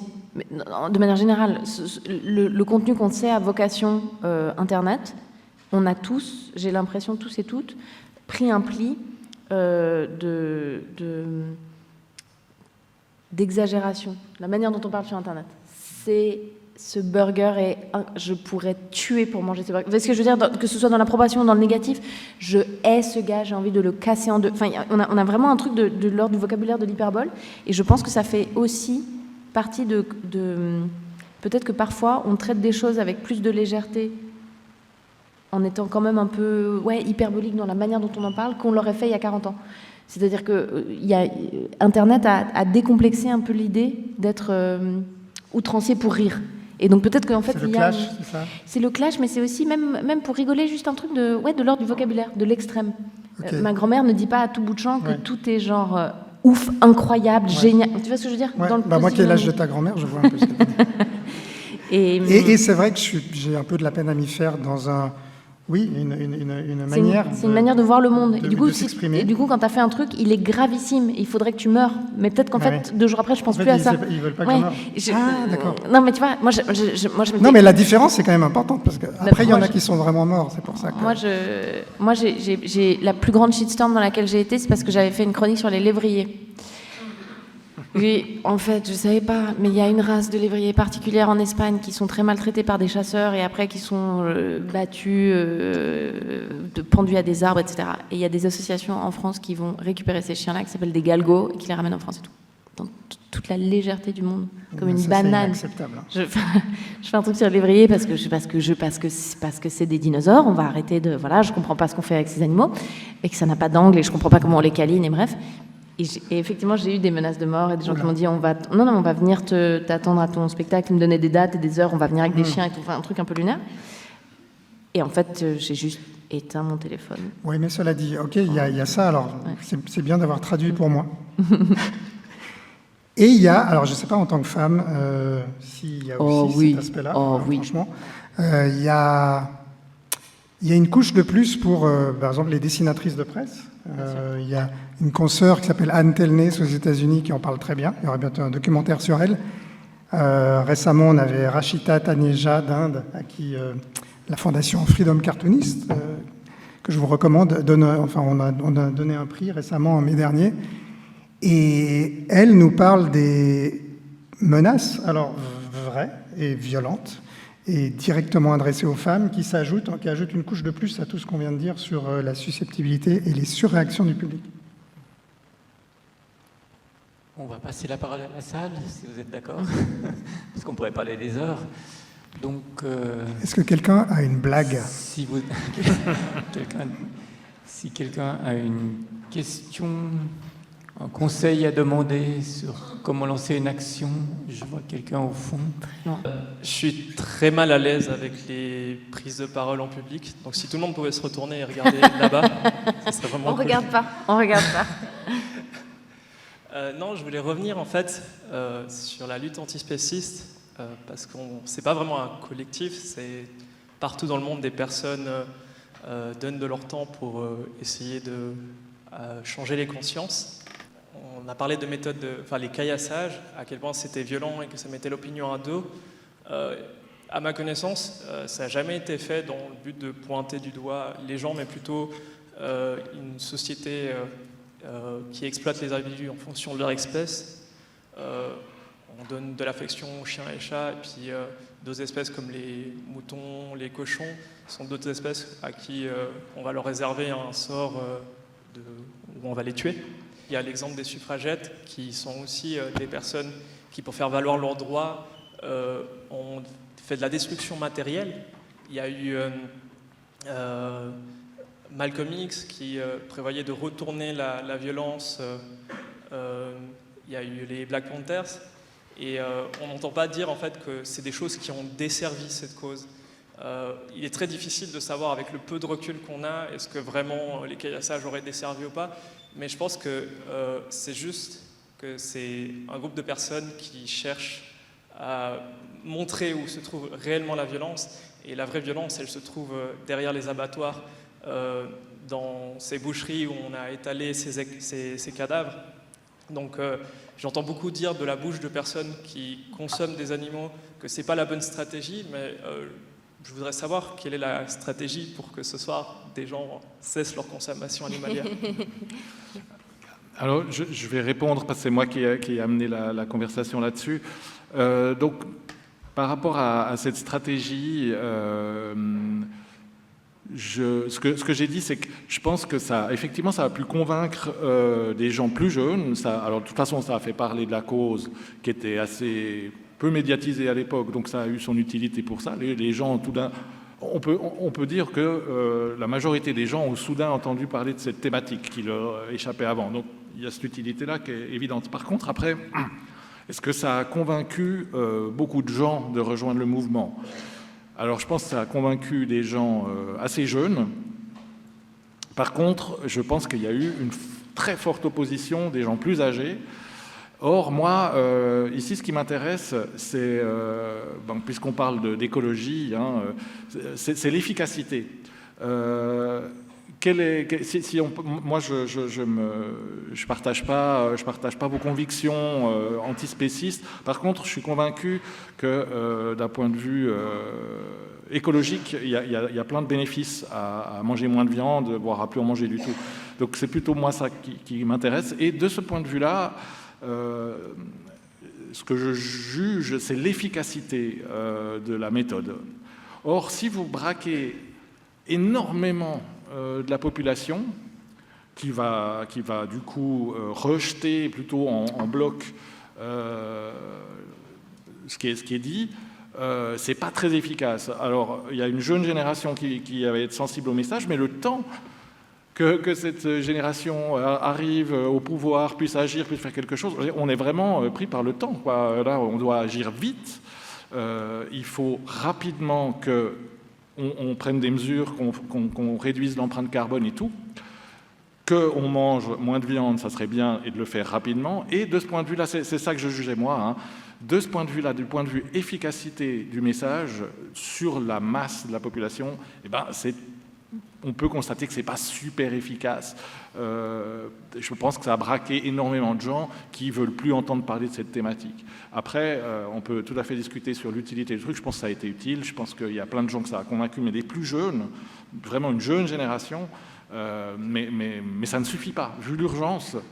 Et c'est de ce point de vue-là que je disais que cette action était plutôt contre-productive, c'est-à-dire que c'est bien de convaincre une partie de la population, mais on doit convaincre une majorité de la population. Voilà. Et aussi, je pense que c'est bien de contextualiser, enfin, il y a un truc d'empathie, de savoir à qui on s'adresse, c'est-à-dire que si, pour une personne militante antispéciste, c'est devenu la vie depuis quelques années, de se poser ces questions-là, et d'avoir lu tous les bouquins, et d'aller à des festivals, et d'avoir des rencontres, et d'avoir plein de potes là-dedans et tout, et que tout à coup, ça arrive par la bande chez quelqu'un qui a 2 gosses, un crédit, refaire une toiture, une mère malade et tout, et que tout à coup, ça lui arrive parce qu'il l'entend dans les news ou que c'est sa boucherie qui se prend son truc, ça ne pourra pas prendre le même espace dans sa vie à lui. Il n'a pas le temps, il n'a pas le truc. Le seul endroit où ça peut s'insérer, c'est par un truc beaucoup plus insidieux. On te fait goûter un truc vegan et tu savais pas que c'était vegan et en fait c'est un peu bon. Et d'ailleurs ton médecin te dit que ce serait un peu bon pour le cœur. Et d'ailleurs ce comédien que t'aimes bien dit dans une interview que le problème c'est que ça va pas aller assez vite. Mais la plupart des gens s'en tapent parce qu'ils ont 1000 autres trucs à penser avant. Ça peut pas devenir le combat de ta vie parce qu'on te l'impose du jour au lendemain. On a tous 99,9% de la tête pris avec 1001 choses. Tu vois, d'un coup. Enfin, ça se fait pas. J'ai l'impression que c'est un travail beaucoup plus souterrain. Et le problème, c'est qu'un travail souterrain, ça prend du temps. Mais c'est un truc de faire virer le bateau. Je sais pas. Quelqu'un qui a 50 balais et d'autres préoccupations, tu peux pas d'un coup lui dire, en fait, l'antispécisme, ça va être le combat de ta vie. Ça n'aurait pas de son. Bonjour, je m'appelle Lauriane. Je voudrais juste réagir sur ce que monsieur vient de dire, et puis après, j'ai aussi une question. Notamment parce que par rapport au mouvement tel qu'on vient de le décrire, les humoristes, eux, ils viennent avec un certain capital sympathie, donc il y a cet aspect forcément qui joue en leur faveur, alors que les militants antispécistes ou autres, pardon du jeu de mots, mais on ne sait pas si c'est du lard ou du cochon, donc les gens, ils vont vous regarder, ils ne savent pas trop quand penser, etc. Donc voilà, commentaire à part. Maintenant, la question, pour revenir sur l'aspect politique dont on parlait tout à l'heure, où la droite généralement prend ses aises et puis il va franco avec l'humour. Est-ce que dans ce cas-là, ça voudrait dire que pour, entre guillemets, l'humour de gauche, il faudrait y aller encore plus fort et virer carrément humour noir pour faire espèce de contre-pouvoir? Peut-être un mauvais exemple, quand il y a eu la 2e tentative d'assassinat sur Trump, j'en ai 203, il y en aura peut-être une 3e, prépare-toi. Enfin, ça peut aller peut-être jusque-là, mais voilà, humour politique, humour noir, humour de gauche, corrélation ou pas? C'est très intéressant. Suivant. Oui, pourquoi pas, mais je crois que ça c'est déjà... l'humour est déjà assez abondamment cynique et noir, mais le problème c'est que c'est la manière dont il est perçu justement, et si tout d'un coup il y a des procès en intention sur du second degré, de l'humour noir qui est pris comme du premier degré, Et si on ne comprend plus justement ce qu'est l'humour noir et la mise à distance, c'est là qu'on a un problème. C'est pour ça qu'on s'est un petit peu empêtré dans des guerres de chapelle sur qu'est-ce qu'on a le droit de dire et jusqu'où dans une certaine gauche, pendant que de l'autre côté, c'est totalement décomplexé. Et c'est un humour ricanant et c'est un humour qui est volontiers rabaissant. Donc voilà, à part ça, je ne suis pas non plus totalement à l'aise avec... Je ne crois pas qu'il faille ranger l'humour. Encore une fois, je parlais de catéchisme avant, comme ça, aussi sagement dans des camps. Je pense qu'on a tous une sensibilité, une vision du monde. Après, on peut être plus ou moins catalogué. Moi, dans ma longue carrière, je me suis fait traiter autant de Jean Ziegler de l'humour que de réac. Donc, ça veut dire que je dois faire un truc juste, je pense, au milieu. Et je suis assez content de ces badges, de cette reconnaissance-là. Je me dis, finalement, c'est aussi intéressant de ne pas être trop démonstratif et de rire de soi-même et de rire de, entre guillemets, son camp, ou en tout cas aussi de mettre un petit peu en perspective ses propres convictions et de rire un peu de ça aussi. Je crois que c'est ça aussi qui caractérise peut-être... Là, récemment, je viens de voir aujourd'hui, car j'ai vu, figurez-vous que je suis toujours sur X, je sais que ça, on devrait arrêter aussi, hein, c'est aussi un truc toxique, mais du coup, quand vous êtes sur X, dès que vous ouvrez votre fil, on vous balance 3 tweets, parce qu'on ne sait pas comment appeler ça, 3 d'Elon Musk, toujours. Oh, wow. Ah ouais. Oh, wow. Ah oui, parce que le c'est proprio vraiment la à droite, pravda. le proprio est tout en haut dans l'algorithme. Donc, on a tout le temps droit à Elon Musk. Ce qui est intéressant, ce qui est dans mon cas même important d'un point de vue informatif, de voir... Et c'est de plus en plus grave, hein, je vous préviens. Là, il y a une dérive. Et il se croit drôle, ça c'est important. Elon Musk se pense le premier des humoristes. Et c'est assez terrible de voir quelqu'un un milliardaire comme ça qui se croit drôle et pour qui le prêchi-prêcha sur la liberté d'expression dans sa bouche, c'est surtout la liberté pour un milliardaire de dire absolument n'importe quoi et de balancer des contre-vérités. Et moi, je crois vraiment profondément à la liberté d'expression, y compris, et ça c'est un peu un truc qu'on oublie, des gens avec lesquels je ne suis pas d'accord et de l'humour que je ne partage pas forcément, dans la mesure où c'est dans les limites de la loi, dans les limites que ce n'est pas des appels à la haine et que ce n'est pas non plus la propagation de fake news. Donc voilà, c'est une géographie quand même assez vaste dans laquelle s'inscrit ces débats. J'ai une autre réponse sur la question de l'humour gauche-droite. Peu importe de quel côté on est, j'ai l'impression que quand la question c'est combattre un ennemi politique par l'humour, l'axe, c'est l'argumentation. C'est-à-dire que je pense que le problème parfois de l'humour de gauche, c'est pas de pas aller assez loin, de pas être loin, c'est de se draper dans notre vertu et de penser que puisque par définition on serait dans le camp des gentils, on n'a même plus besoin d'être précis intellectuellement. Et en fait, moi je crois que c'est ça, c'est qu'il faut être implacable dans le débat et on emballe ça de blagues. Mais en fait, les blagues, c'est que le truc du charme. Mais je pense que parfois, ce qui manque aux humoristes de gauche, c'est de penser que par définition, on est déjà dans le camp du bien. Donc tout ce qu'on peut faire, c'est ricaner des autres, parce qu'on n'a pas besoin de les convaincre. Et moi, je pense qu'au contraire, on doit être des avocates, mais implacables. Et c'est ça qui fait que tu gagnes ou pas. Tu vois ce que je veux dire ? Je pense que dans le débat politique, en fait, c'est ça qui se joue. Et que dans l'humour, s'il est étiqueté gauche ou droite, c'est ça le curseur. Je pense qu'il faut gagner sur le terrain des idées. En les emballant de blagues, évidemment, mais... Bonsoir, déjà merci beaucoup pour la conférence, c'était super intéressant.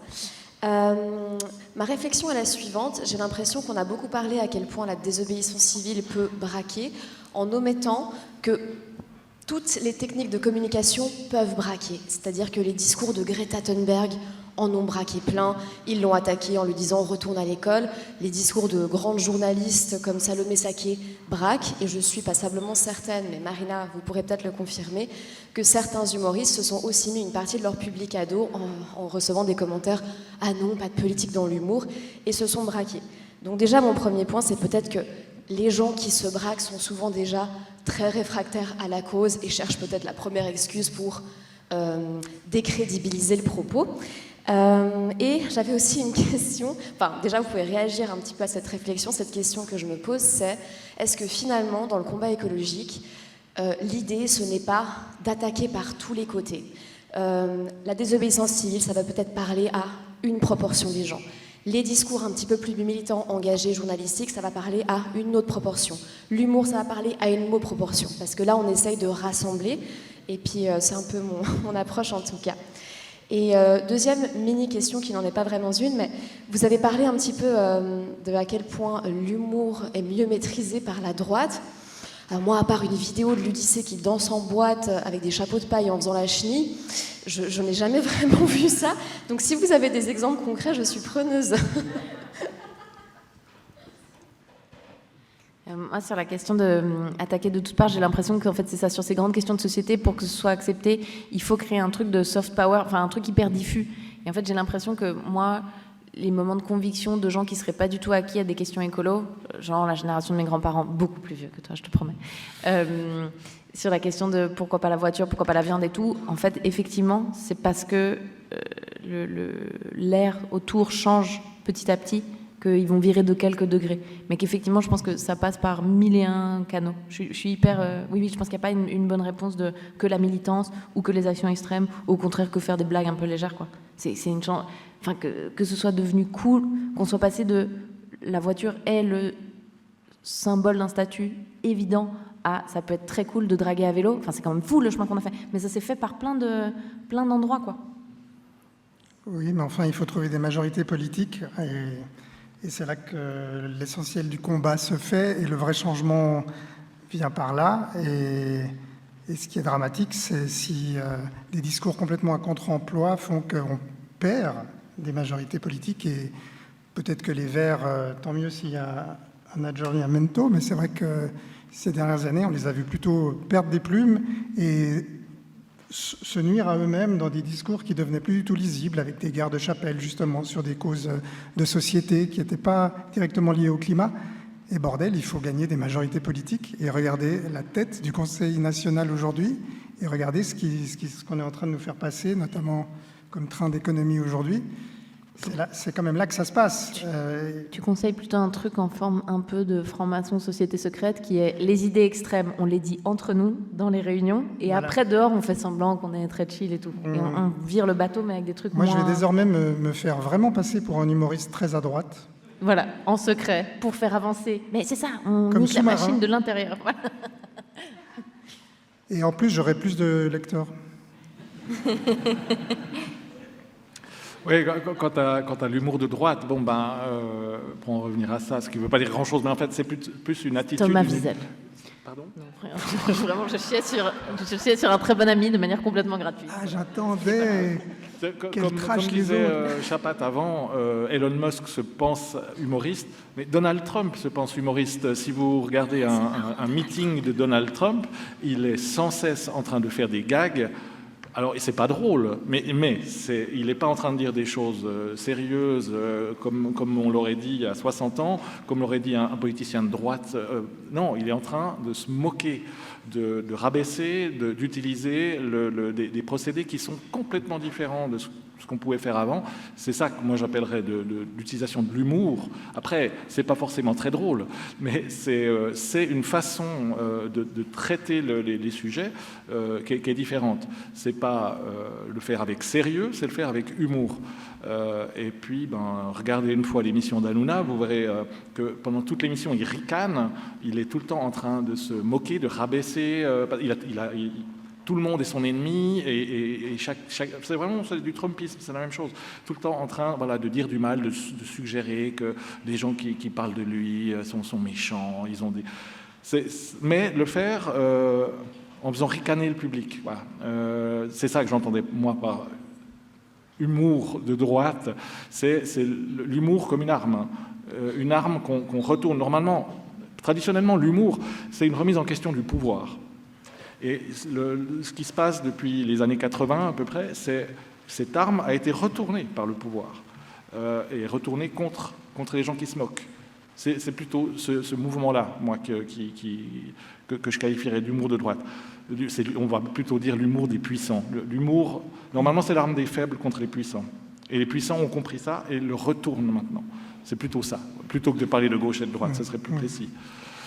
Si le sujet vous intéresse, je vous conseille de lire l'essayiste Paco Mtielman, qui a beaucoup écrit là-dessus, sur le thème de l'humour déjà, et puis sur la façon dont le capital s'est emparé de l'humour comme nouveau moyen de communication. Et maintenant, voilà, enfin, il suffit de regarder un meeting de Trump, ça saute aux yeux. Et d'ailleurs, moi j'aime bien l'humour de droite. Hein. J'ai rien contre l'humour de droite, ça me fait même rire. C'est l'humour d'extrême droite, c'est l'humour haineux, c'est la haine déguisée sous forme d'humour. Ce que fait Trump, il fait vraiment pas d'humour, hein. Mais il pratique l'art du rabaissement de l'autre. Il est très divertissant. Très divertissant. Il cherche quand même à attirer le rire des gens, à être soutenu par le rire. Oui, mais c'est un rabaissement de l'autre. Mais ce que tu dis est très vrai, c'est qu'il faut aussi voir que l'humour est un outil de pouvoir, en fait. Oui. C'est un rapport de force, l'humour. Celui qui met les rieurs de son côté a gagné, en fait. Et ça vaut... et ça, les populistes l'ont compris. De tout temps, les populistes ont utilisé l'humour. Peut-être dans cette salle, enfin dans une des salles de l'université, je me souviens d'un blusher qui venait à Genève pour, je crois, une des premières fois, face à Somaru Gaper. Et la manière dont il venait vraiment en terrain hostile à Genève, c'était peut-être la première fois qu'il franchissait la Sarine, et la manière dont il arrivait à se mettre dans la poche une bonne partie de la salle, qui était pourtant pas d'accord avec lui, Blocher pratiquait très très bien l'humour, le rire rondouillard, comme ça, et les autocrates pratiquent l'humour. J'ai même entendu parler d'un cas d'un dessinateur de presse qui serait devenu autocrate, mais je n'ai pas retrouvé dans quel pays d'Amérique latine et qui. Dans l'autre sens, c'est peut-être aussi possible, ce serait mon rêve, évidemment. Enfin, voilà. Je peux poser la question? Oui, alors, je suis en haut, si jamais. Bon, merci beaucoup pour la discussion. Donc moi, j'aime beaucoup les dessins, je précise d'abord, parce que, ce que je veux dire, j'aime beaucoup les dessins de Chapat et les dessins de Vigus. J'arrive pas à voir bien votre nom. Ça fait bizarre de s'entendre, pardon. Et du coup, par contre, je suis pas trop d'accord avec ce que vous dites. En particulier vous deux, j'étais plus d'accord avec ce que disait Marina. J'ai l'impression qu'il y avait quand même un paradoxe. Vous reprochez un peu aux activistes, merci, d'être un peu moralisant dans les actions, dans le discours. Mais en fait, j'ai l'impression que c'est un peu votre discours à vous qui est moralisant d'une certaine manière, en disant quelle est la bonne action, quel est le bon mode d'action, quelle est la bonne manière de convaincre ou pas. Est-ce que ça, c'est pas déjà moralisant, déjà? Donc j'invite un peu à... Je sais pas, j'ai l'impression que peut-être il y a un manque de réflexivité quand même, d'autoréflexivité sur la position quand même de l'humoriste. Et par rapport à ça, je trouvais très juste la phrase que vous venez de dire, Chapat, sur justement l'humour, c'est aussi une manière d'utiliser le pouvoir, et du coup, d'autant plus se poser la question en tant qu'humoriste, et pas que humoriste de droite, mais aussi les humoristes plutôt de gauche que vous êtes, aussi, qu'est-ce que vous reproduisez comme pouvoir, quel est le pouvoir que vous avez par rapport à ça, donc aussi votre responsabilité, et aussi l'effet que ça a sur les gens. Et du coup, voilà, je sais pas si ça vous fait une réflexion ou pas, voilà. Mais sinon, j'aime beaucoup vos dessins. Voilà. Il y a Marina qui se trémousse d'aise. Non, mais j'adore, je vais vous laisser répondre. Je trouve qu'il y a un truc très malin de Karate Kid, un peu Aikido, de genre, tu crois que je vais retourner. Et j'apprécie cette pirouette de l'esprit. Voilà, c'est juste ça. On a enfin un vrai débat gauche-droite à cette table, en fait. Mais j'ai pas de réponse, c'est pour vous, messieurs. Bon, alors, désolé si on... Parce que vous êtes à la solde du pouvoir, en fait, sous couvert d'être de gauche. Très bon clash, très bon clash. Désolé si j'ai donné l'impression de vouloir donner des leçons. En ce qui me concerne, moi, ce que je dis, d'où ça vient, j'arriverai pas à dire la source. C'est vraiment un ensemble de choses que j'ai lues, d'études, de choses, voilà, qui semblent quand même montrer qu'il y a un essoufflement de la cause, qu'il y a... il y a différentes choses. Il y a des études scientifiques sur l'impact des arguments, ce qu'on disait sur le fait que des arguments culpabilisants paralysent. Ça, c'est plutôt des études scientifiques qui le disent. l'essoufflement de la cause, le fait que voilà, il y a moins de monde dans les manifs, tout ça, bon, bah, ça c'est des fêtes. Voilà, il y a un ensemble de choses. Il ne s'agit pas... Enfin, ce n'était pas dans mon esprit de faire la morale, quoi. C'est plutôt d'essayer de constater que voilà, à passer la vague verte, il se passe des choses, ça s'essouffle. On peut se poser la question pourquoi. Et puis moi, voilà, c'est mon expérience qui me fait dire que prendre des chemins détournés m'a l'air plus efficace. Mais évidemment qu'il n'y a pas que ça. Et puis s'il n'y avait pas les militants sur le terrain, s'il n'y avait pas les gens qui enfoncent les portes au début, toutes les approches évidemment se complètent. Il ne s'agissait pas de dire qu'il faut arrêter de militer, hein, et puis qu'il faut faire des blagues à la place. Ce n'était pas l'idée. Oui, très bon clash. Moi, écoutez, d'abord, ce que je dis sur l'humour s'applique à moi, enfin, s'applique au ressort de l'humour, et c'est intéressant quand encore une fois, le dessin de presse, c'est pas que de l'humour, mais on est en position privilégiée, attention, mot-clé. Check your privilege. Yeah. White male, boomer, moi je check toutes les cases, là, c'est quand même un petit peu arabe, hein. Attention, un petit peu arabe. À moitié. Yeah. Jawohl. Et donc, il faut d'abord avoir un regard critique sur soi-même, ça c'est évident. Enfin, les humoristes qui n'ont pas d'humour sur eux-mêmes sont la norme, mais je pense que c'est un besoin premier, c'est d'être prêt, évidemment, à être contredit, et de toutes les manières, et même de manière parfois assez virulente. Ça fait partie du jeu, parce que ce qu'on fait quand on publie un dessin, c'est aussi une sorte d'acte de pouvoir. On a la chance d'être diffusé, d'être vu, on a posé son truc. C'est aussi ce qui fait que sur les réseaux, je ne réponds pas. Je pense que j'ai fait mon truc. Je laisse les gens me houspiller, se déchirer entre eux s'ils le veulent, me balancer tout ce qu'ils veulent. Je ne crois pas que je doive là essayer encore de tordre des bras. Je me rends compte du privilège qu'on a d'avoir une parole déjà. Ça, c'est assez important. Maintenant, sincèrement, vous le prenez comme vous voulez, mais je pense que là, on essaye de faire une sorte... C'est une analyse personnelle que je fais sur l'efficacité ou pas, et surtout le résultat politique de l'efficacité de certaines pratiques ou de certaines stratégies par rapport à d'autres.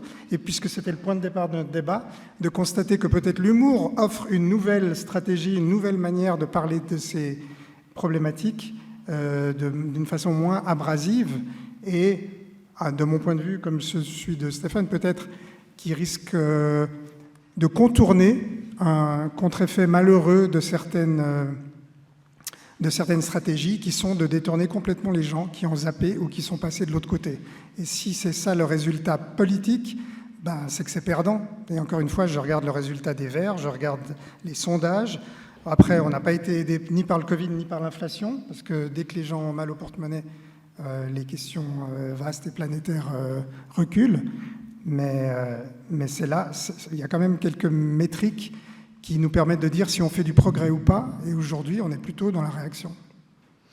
Et moi j'ajouterais juste que j'ai l'impression que ce que ça soulève comme question, et ce que ça soulève entre nous, et ce que tu disais dès le début Stéphane, c'est la question de l'âge des gens qui reçoivent cette communication, militante ou pas, elle est évidente.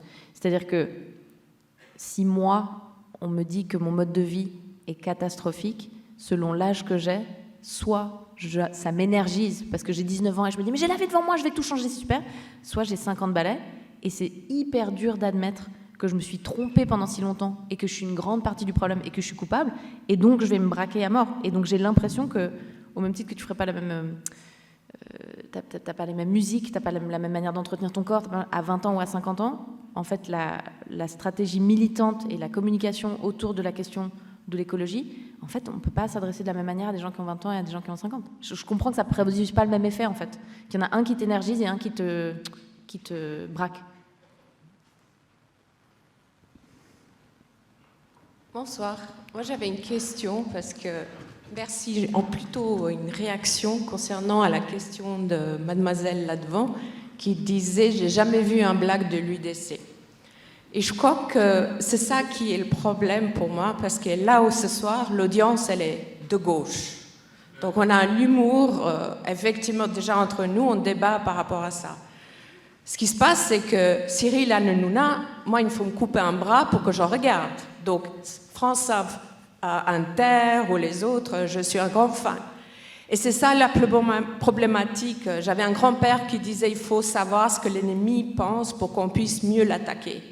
Et alors je me demande en tant que nous ici, qu'est-ce qu'on faisons pour comprendre justement soit l'humour, soit l'idéologie, soit la pratique politique pour qu'on puisse nous après mieux les attaquer. Et justement l'humour, ce serait un aide.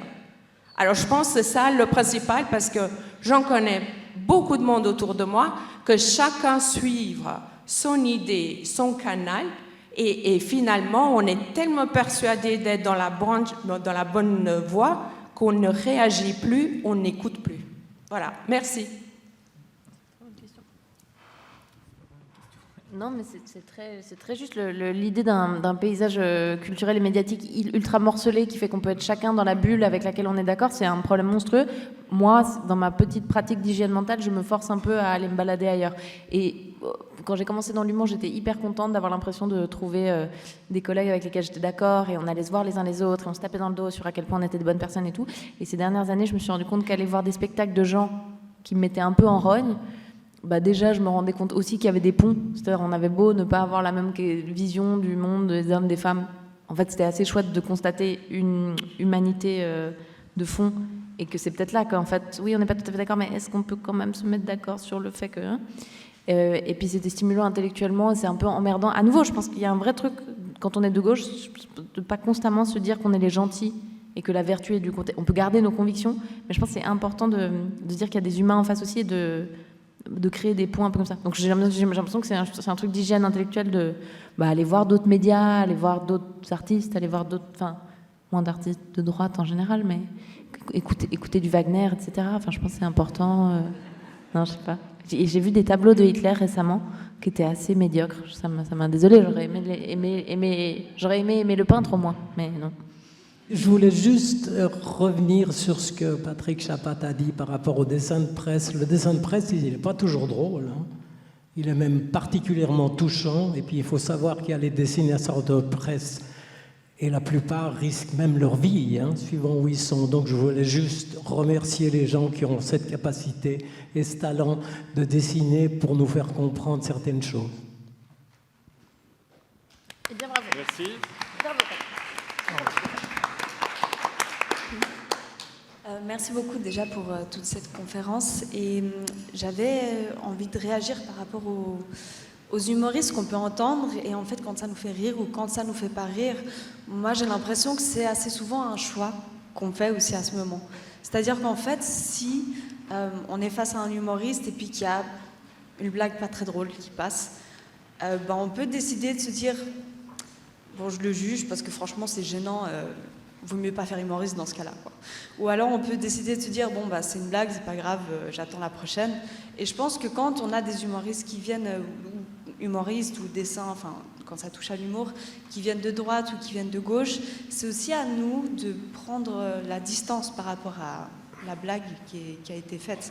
En fait, de la même manière que vous disiez tout à l'heure, quand vous dessinez, quand vous traitez des sujets et que vous êtes vous-même trop pris émotionnellement dans le sujet, c'est un peu trop difficile, enfin ça devient difficile du coup de faire l'œuvre et je pense que nous en tant que lecteurs, quand on écoute un humoriste ou une humoriste, on doit aussi savoir prendre cette distance par rapport à la blague et je pense que c'est important d'autant plus que l'humour, soit il peut amener à une sorte à bien s'entendre avec l'humoriste parce qu'on se dit c'est une bonne blague, je passe un très bon moment, ou alors c'est une blague qui passe pas du tout et là on va détester la personne. Et puis là, je pense qu'on rentre dans une sorte de polarisation en fait qui a été aussi amplifiée par les réseaux sociaux comme vous le disiez tout à l'heure. Et cette polarisation, elle est un peu dommage alors que si on prenait tous un tout petit peu de la distance, on rentrerait pas forcément là-dedans. Et vous le disiez bien justement que l'humour c'est quelque chose et le rire aussi c'est quelque chose qui est censé relier.